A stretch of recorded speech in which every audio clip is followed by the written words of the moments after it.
सांगितलं नाही.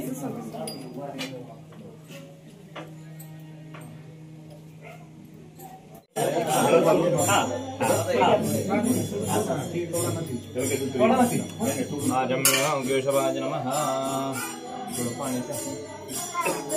केशवाय नमः ओम नारायणाय नमः ओम माधवाय नमः ओम गोविंदाय नमः केशवाय नमः नारायणाय नमः माधवाय नमः गोविंदाय नमः विष्णवे नमः मधुसूदनाय नमः त्रिविक्रमाय नमः वामनाय नमः श्रीधराय नमः ऋषिकेशाय नमः पद्माय नमः रोक्षराय नमः नारसिंहाय नमः महाकाय सूर्यकोटि समप्रभे देव सर्वकार्येषु सर्वदा महागणाधिपतये नमः ओम दुर्गेशवाचा ओम निर्वाणाय नमः सदानंद भगवत्या तांडवाय सुंदराम दशमुखे विष्णुकंडे सर्वमात्रा मूले सर्वतो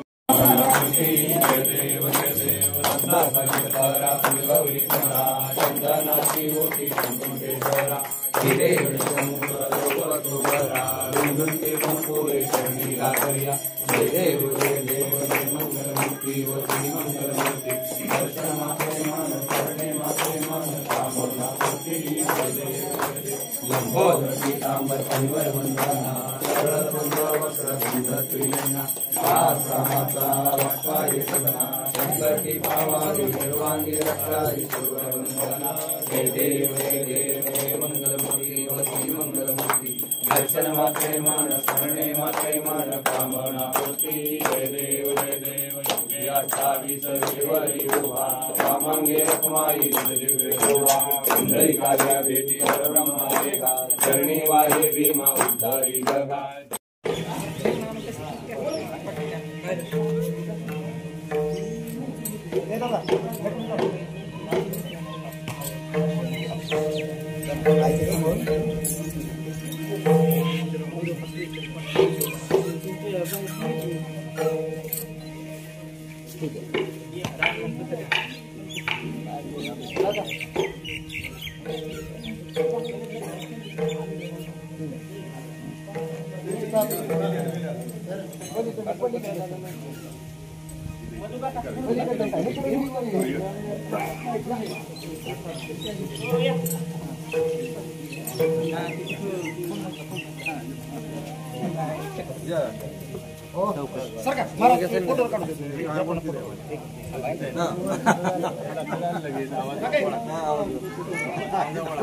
आपण घेताल का इकडे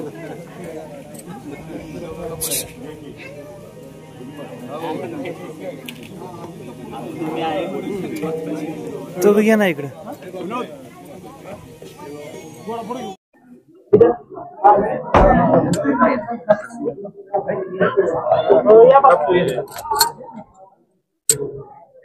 पुढे ना या इकडे बोला. आजच्या या सोपान काका महाराजांच्या प्रस्थान आश्वांच्या प्रस्थानाच्या निमित्तानं उपस्थित सर्वच भक्तजनांचं मी स्वागत करतो.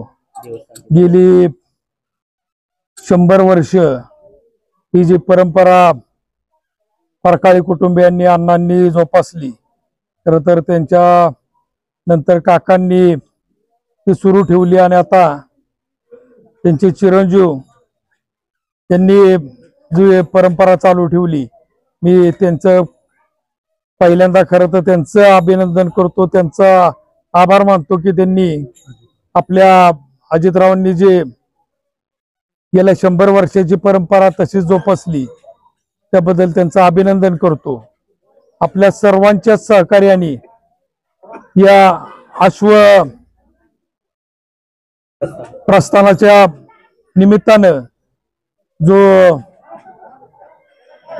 आपला सोहळा तिथं आता सासवड ना सासवड पर्यंत जाणार आणि तिथून पंढरपूरला, सासवडवरून पंढरपूरला पालखी प्रस्थान होणार, त्याबद्दल आपल्या सर्वांच्याच वतीनं मी अजितरावांना शुभेच्छा देतो आणि हा सोहळा अखंडित असाच चालू ठेवावा असे सर्व परकाळे कुटुंबियांना विनंती करतो. त्यांच्या या सोहळ्यानिमित्त आम्ही सर्वच आपले सर्व दिंडीतील असतील किंवा पालखीतील सर्वांचंच आपल्याला सहकार्य राहील एवढंच ह्या निमित्ताने सांगतो.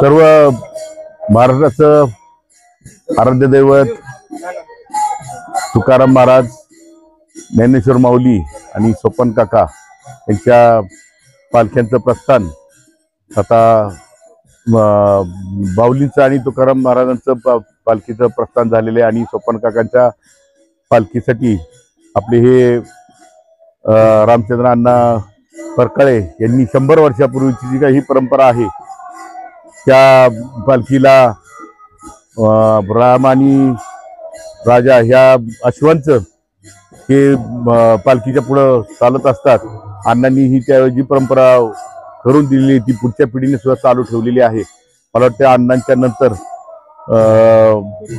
सोपनराव यांनी पण ही सोपन काका यांनी ही परंपरा आणि आता पुढं त्यांचा नातू अजित हे सुद्धा आता पुढं ती परंपरा चालवतात.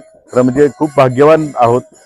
परकाळे कंपनी ही सगळी भाग्यवान आहेत की असा ही सेवा करण्याची संधी त्यांना मिळालेली आहे.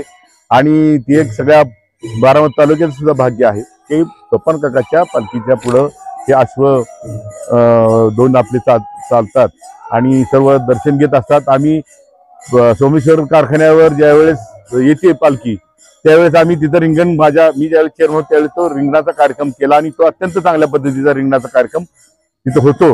आणि आता त्याला खूप मोठं स्वरूप आलेलं आहे. सोपन काकाच्या पालखीच्या ह्याच्यामध्ये खूप मोठ्या पालख्या आता दिंड्या आता सामील व्हायला लागल्यात. आमची सोमेश्वर कारखान्याजवळची वाणेवाडीची जी दिंडी आहे ती आता या 2-3 वर्षात या पालखीवर जायला लागलेली आहे. आणि एक खूप चांगलं स्वरूप या सोपन काकाच्या पालखीला आले. माऊलीची पालखी ज्यावेळेस येते त्यावेळेस एक वेगळं वातावरण असतं.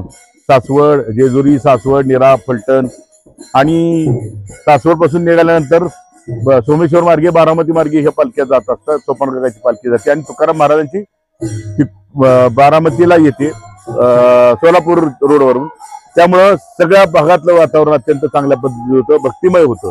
आणि अशीच परंपरा ही आपल्या पुढील काळात चालू राहावी. परकाळ्यांनी ही जी परंपरा पुढे चालू ठेवावी, भविष्यातही चालू ठेवावी अशी मी त्यांना विनंती करतो आणि त्यांना अशा शुभेच्छा देतो. धन्यवाद.